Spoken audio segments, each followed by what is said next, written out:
Bahkan mereka yakin kalau di antara para pendemo tuh pasti ada agen-agen CIA atau minimal penyusup yang emang sengaja dikirim ke tengah-tengah aksi. For ordinary Iranians, this collapse means survival has become a daily struggle. Sama ngebikin lautan cahaya dari flash HP mereka masing-masing. Sambil teriak-teriak dari atap rumah mereka. Balik lagi kita bahas ramainya dunia di awal 2026. Kemarin kan kita udah ngebahas serangan Amerika ke Venezuela ya, yang makin merembet kemana-mana nih.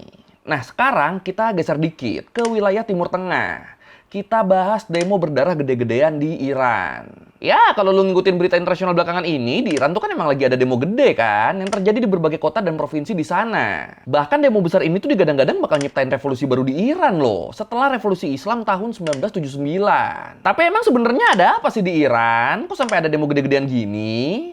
Dan denger-dengar katanya ada keterlibatan Amerika nih di sini nih. Apa bener gitu? Ya udah kalau gitu langsung kita bahas update demo di Iran. Bener gak sih ini tuh didalangin sama Amrik atau ada penyebab lain nih? Di Learning by Googling.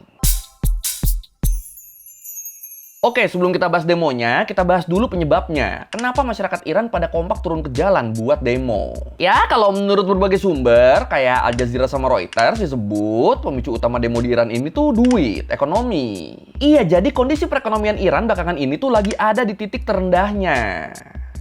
Jadi udah bukan melemah lagi nih ekonominya nih, udah sampai level kolaps ini, udah krisis. Nih, lu bayangin aja, kalau menurut Iran Internasional di akhir Desember 2025, nilai mata uang mereka, rial Iran, itu anjlok sampai hampir 1,5 juta rial per 1 US dollar. Dan lebih gilanya lagi, kemarin di tanggal 13 Januari 2026, itu rial Iran tuh bisa dibilang udah nggak ada.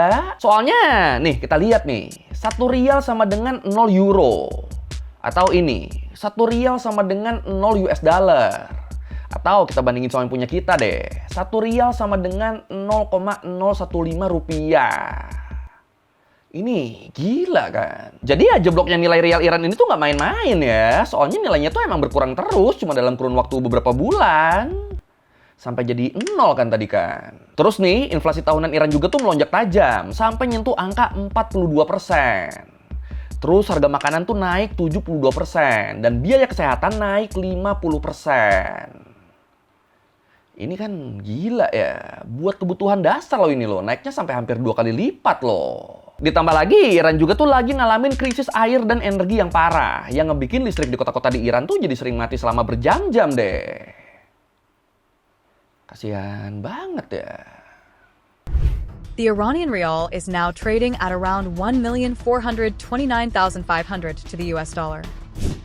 That's a 56% drop in just 6 months. Against the euro, it's even worse, 1,668,500 rials per euro. For ordinary Iranians, this collapse means survival has become a daily struggle. Basic necessities like wheat, cooking oil, and medicine have become unaffordable. Nah, gara-gara ini, masih menurut Iran Internasional, akhirnya para pedagang sama pemilik toko di Grand Bazaar, di pusat ekonomi di Teheran, itu jadi pada ngadain demo deh. Demo nuntut pemerintah segera ngelakuin sesuatu buat ngontrol harga komoditas biar bisa lebih baik. Dan biar bisa ngestabilin kondisi ekonomi Iran lagi. Dan nggak disangkanya ternyata kemarahan karena urusan perut ini cepet banget nih berubahnya nih jadi kemarahan politik. Kenapa bisa berubah gitu? Kalau menurut berbagai sumber alasannya karena rakyat Iran tuh udah nggak percaya lagi sama pemerintah mereka. Iya, jadi masyarakat Iran tuh ngelihat krisis ekonomi ini tuh bukan musibah yang tiba-tiba aja terjadi, tapi ini tuh lebih ke konsekuensi. Konsekuensi dari korupsi, konsekuensi dari salah urus negara selama puluhan tahun, sampai konsekuensi dari kebijakan pemerintah yang lebih mentingin ngasih dana ke kelompok-kelompok proksi di luar negeri. Kayak misalnya ke Hezbollah dibanding ngurusin rakyatnya sendiri. Makanya nggak butuh waktu lama, slogan demo yang awalnya nuntut perbaikan kondisi ekonomi negara, nuntut stabilitas harga, itu langsung berubah jadi tuntutan politis. Jadi para pendemonya tuh yang awalnya teriaknya tuh turunkan harga, stabilkan ekonomi dan lain-lain, itu berubah tuh. Jadi pada teriaknya tuh, bukan Gaza ataupun Libanon, hidupku untuk Iran. Terus ada juga yang teriak, kematian untuk diktator. Dan jelas kalau teriaknya udah gini ya, ini berarti ditujuinnya tuh buat pemimpin tertinggi Iran, buat Ayatollah Ali Khamenei. Anger initially broke out in the capital Tehran on the 28th of December after the value of the country's currency sharply dropped. Nah, di tengah demo yang makin meluas ini, muncul lagi nih nama yang udah lama nggak kedengeran. Pahlavi. Ingat dong nama ini dong, nama yang udah pernah kita bahas di video yang ini. Mama marketing. Tapi oke, buat yang mungkin lupa, kita recall dikit deh nih. Jadi Pahlavi itu adalah nama dinasti, nama keluarga kerajaan yang mimpin Iran sebelum digulingkan sama revolusi Islam di tahun 1979. Dari situ kan berubah tuh kan bendera Iran kan, yang tadinya ada singanya di tengahnya berubah jadi kayak gini. Nah itu tuh berubah sejak revolusi Islam itu. Nah di demo yang sekarang tuh banyak pendemo yang mulai neriakin slogan-slogan pro monarki, slogan-slogan pro Pahlavi, dan ngebawa-bawa bendera lama Iran. Dan ngelihat ini akhirnya buat banyak pihak, ini tuh jadi kayak semacam tanda kalau sebagian rakyat Iran tuh udah muak sama rezim Khomeini yang sekarang. Dan mereka pengen balik ke masa-masa sebelum revolusi, ke masa-masanya Pahlavi. Dan di sini berarti tokoh utama yang mereka harapkan ya Reza Pahlavi, putra mahkota terakhir dari dinasti Pahlavi yang sekarang hidup di pengasingan di Amerika. Dan edannya, di saat makin banyak masyarakat yang nuntut kembalinya dinasti Pahlavi, dia tiba-tiba beneran muncul dong dan ngasih dukungan ke para pendemo. Nah, ngelihat tindak tanduk dia yang begini, yang tiba-tiba ngomong gini, yang tiba-tiba ngasih statement, ya orang jadi banyak yang curiga dong. Ya, gimana nggak curiga? Nih, kalau lu inget, dinasti Pahlavi itu kan mereka kan deket banget sama Barat kan. Makanya kenapa dulu dinasti Pahlavi digulingin tuh kan? Selain karena dianggap menyengsarakan rakyatnya, juga karena dia tuh lebih mentingin buat nurutin kemauan sekutu Baratnya dibanding mensejahterakan rakyatnya. Makanya akhirnya digulingin deh. Setelah sekian lama, sekarang tiba-tiba Reza Pahlavi muncul lagi sok pahlawan. Setelah mengasingkan diri di Amerika lagi kan. Makanya ngeliat ini akhirnya banyak yang ngerasa kayak Loh. Kok tiba-tiba muncul lagi nih orang dinasti nih? Kok momentumnya pas banget nih? Siapa nih yang gerakin dia nih? Siapa nih backingannya nih? Nah dari situlah akhirnya muncul spekulasi-spekulasi yang bilang kalau demo di Iran ini tuh ada campur tangan Amerikanya. Jadi ramai begitu deh. Yang buat detailnya nanti kita bahas di belakang deh ya. همیهنان در این چند روز گذشته من از نزدیک تظاهرات و راهپیمایی شما را دنبال کردم به خصوص امروز در بازار تهران علیرغم سرکوب نظام ایستادگی شما ستودنی است و قطعا توجه کردید که ازدحام جمعیت باعث این میشه که نیروها پس بروند و امکان ریزش رو به سمت شما بیشتر میکنن. Oke, kita balik lagi ke demonya, detail demonya. Gimana ini demo jadi makin meluas dan makin parah. Jadi setelah demo pertama di tanggal 28 Desember 2025 tadi, di mana awalnya yang demo tuh cuma pedagang-pedagang di Grand Bazaar Tehran, dari situ demonya terus menjalar ke berbagai daerah tuh. Dan dalam waktu kurang dari 2 minggu, itu demonya tuh udah nyebar ke lebih dari 180 kota di 31 provinsi di Iran. Jadi ya dari sini sebenarnya kelihatan lah ya kalau masalah ekonomi dan ketidakpuasan politik ini tuh emang dirasain sama hampir seluruh lapisan masyarakat di Iran. Makanya jadi meluas kan demonya kan, nggak cuma di Grand Bazaar doang, nggak cuma di Tehran doang. Dan sayangnya makin kesini demonya jadi makin chaos nih. Kayak misalnya contohnya, ini kita dari sisi pendemonya dulu ya. Jadi para pendemo tuh mereka tuh nggak cuma turun ke jalan dan demo, enggak. Sekarang tuh udah lebih dari itu. Kalau menurut TRT World sama Al Jazeera, para pendemo tuh bahkan udah sampai ngebakar gedung-gedung pemerintah, ngebakar markas milisi basis tuh ormas paramiliter yang dibackingin sama pemerintah, bahkan sampai ngebakar masjid. Terus pas malamnya, waktu pemerintah udah matiin lampu jalan, mereka tuh ngebales dengan nyalain kembang api sama ngebikin lautan cahaya dari flash HP mereka masing-masing. Sambil teriak-teriak dari atap rumah mereka, "Kematian untuk Khomeini!" Dan di sisi lain, respon dari pemerintah Irannya ini juga nggak kalah gila nih. Menurut DW, pemerintah Iran tuh ngebales tindakan para pendemo ini dengan ngelakuin crackdown yang sangat brutal. Pertama, internet di Iran tuh mereka putus total tuh selama lebih dari 60 jam. Dan efeknya nggak cuma update informasi pemberitaan jadi terhambat, tapi juga ini tuh ngebikin transaksi digital, perbankan, bahkan operasional rumah sakit tuh jadi lumpuh. Terus yang kedua adalah soal pengerahan aparat keamanan. Jadi di demo ini pemerintah Iran nih all in banget nih dalam mengutus aparatnya nih, termasuk di sini milisi basis. Ormas paramiliter yang sempat gue mention tadi, yang emang selama ini terkenal banget dengan kekejamannya. Khususnya ke kelompok-kelompok atau orang-orang yang anti aparat. Dan sakitnya nih, para aparat sama ormas ini, mereka tuh dapat perintah buat nembak di tempat para pendemo loh. Ini kan gila kan? Bahkan kalau menurut laporan dari Time, mengutip kesaksian seorang dokter di Tehran, disebut kalau sniper tuh bener-bener ada di mana-mana loh. Jadi gedung-gedung di Tehran tuh banyak banget yang udah ditempatin sama sniper yang ditugaskan buat nembakin para pendemo. Dan yang bikin ini makin brutal, dilaporin ada saksi mata yang bilang kalau aparat ini tuh bener-bener nembakin siapapun tanpa pandang bulu, termasuk di sini anak-anak dan orang tua. Makanya kalau mungkin lu sempat lihat, kemarin tuh kan ada video yang nunjukin suasana di jalan-jalan di Iran kan. Pas siangnya tuh banyak mayat yang lagi dievakuasi gitu kan. Karena ya begini situasinya. Terus sakitnya lagi, ada juga laporan yang nyebut kalau keluarga korban tuh disamperin sama aparat buat dimintain uang ganti rugi buat peluru yang dipakai nembak para korban. Ini kan berarti kayak, gara-gara anak ibu dan bapak, peluru saya jadi kebuang sia-sia nih. Mohon pengertiannya ya, tolong diganti ya. Ini kalau bener begini, sakit sih. Dan gara-gara brutalnya aparat ini, akhirnya rumah sakit di Iran tuh bener-bener jadi zona horor. Dokter sama perawat pada kewalahan, UGD penuh sama korban luka tembak, dan koridor rumah sakit tuh bener-bener penuh sama tumpukan mayat. Dan buat korban yang selamat terus dibawa ke rumah sakit, itu mereka tuh nggak bisa tenang gitu aja tuh. Soalnya bakal ada aparat yang sweeping dan siap buat nyulik mereka dari rumah sakit. Jadi ya situasinya nih emang bener-bener ngeri nih. Ngeri. خواهر شوهرم بود که زنگ زد و دیگه شروع کرد فقط با گریه و فریاد که میگفتش که ما بیچاره شدیم و ما رو اینجا گروگان گرفتن، صدای ما رو به دنیا برسونید و ما عزیز اون از دست دادیم.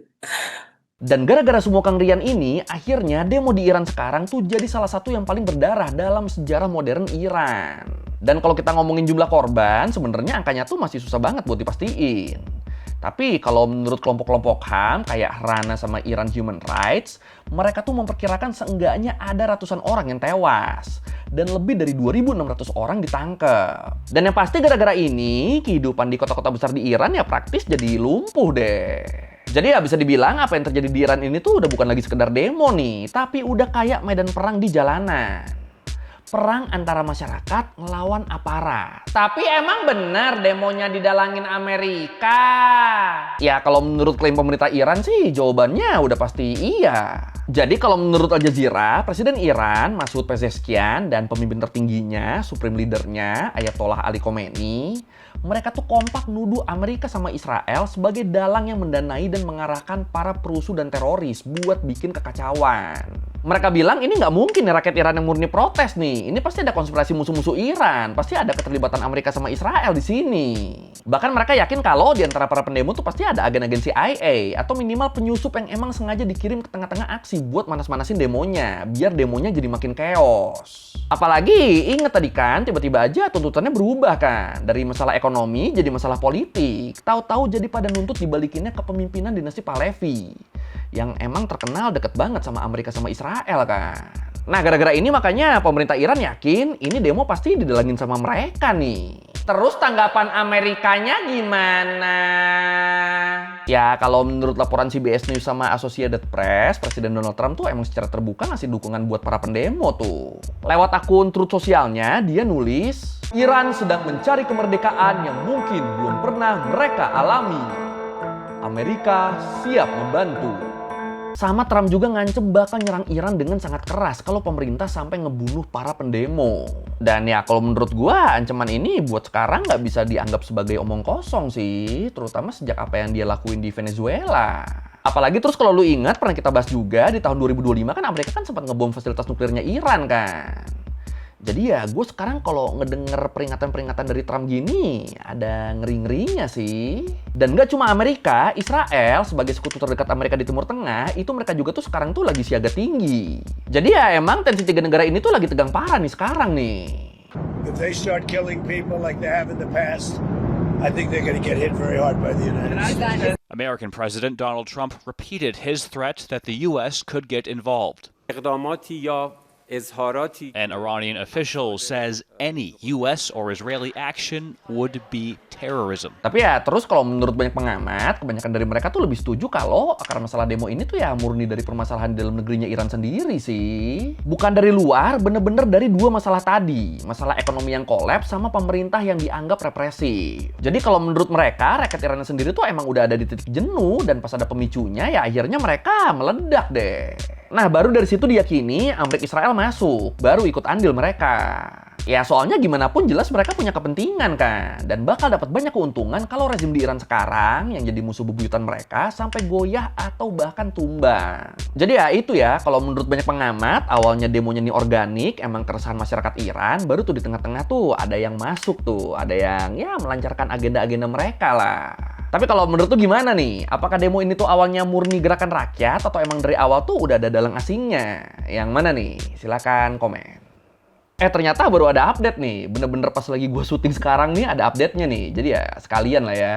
Jadi setelah gelombang demo anti pemerintah Iran berlangsung, sekarang tuh mulai muncul demo tandingan di sana. Demo dari masa pro pemerintah Iran. Kalau menurut The Guardian, aksi ini tuh berpusat di lapangan Enclave dan dihadiri sama beberapa tokoh pro pemerintah Iran.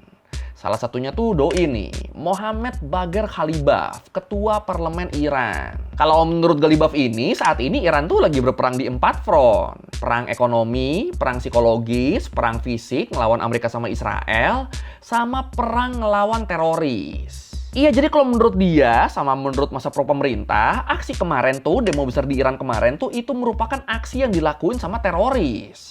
Teroris yang dibackingin sama musuh-musuhnya Iran. Makanya di demo ini, masa pro pemerintah tuh mereka tuh ngasih sinyal perlawanan terhadap musuh-musuhnya Iran. Khususnya di sini Amerika sama Israel.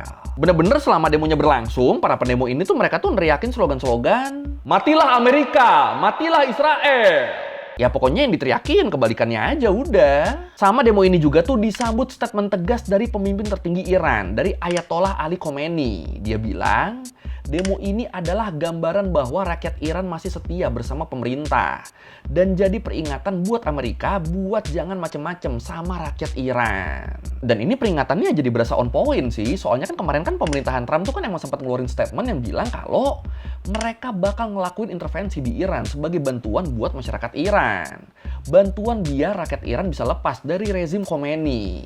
Nah ini kan kayak pas ya, kemarin Trump ngomong gitu, sekarang ada demo yang pro pemerintah Iran. Ini kan jadi kayak ngebantah statementnya Trump kan. Jadi demo yang pro pemerintah ini nih kayak ngejawab Trump nih. Kayak, lah ini rakyat masih sama pemerintah kok. Jadi kalau lu pengen ngelengserin pemerintah Iran, ya berarti itu niatnya bukan pengen ngebantu rakyat, tapi emang pengen jadi penjajah aja. Jadi kayak gitu kan. Dan ya kalau gue sih setelah ngelihat ada demo tandingan ini kedepannya dinamikanya bakal sangat menarik nih menurut gue nih. Ya di luar apakah demo tandingan ini emang organik dari rakyat atau suruhan pemerintah, kita nggak tahu. Yang pasti kan berarti kan rakyat Iran tuh kan sekarang kan sikapnya kan jadi kebagi dua kan. Kita nggak tahu yang lebih besar yang mana, yang pasti ya jadi menarik ini ngelihat kedepannya gimana. Tapi ya apapun itu tetap semoga diberikan yang terbaik buat rakyat Iran, buat warga sipilnya. Amin, amin, amin. Tens of thousands have been shown taking to the streets in support of the Islamic regime in scenes broadcast on Iranian state TV. Iran's streets look different this week. The large-scale protests that began in Tehran and spread to several cities appear to have subsided, replaced by pro-government rallies broadcast on state media. Oke, sekian Lerima Guling kali ini tentang apa yang sedang terjadi di Iran. Dan ternyata cukup mengerikan dan miris ya. Aduh. Ya, kalau lu merevisi gue salah, atau lu mau nanya, atau mau video, bisa tulis di komen, kita juga biasa. Sekali lagi, thank you, jangan lupa like, comment, subscribe. Bye.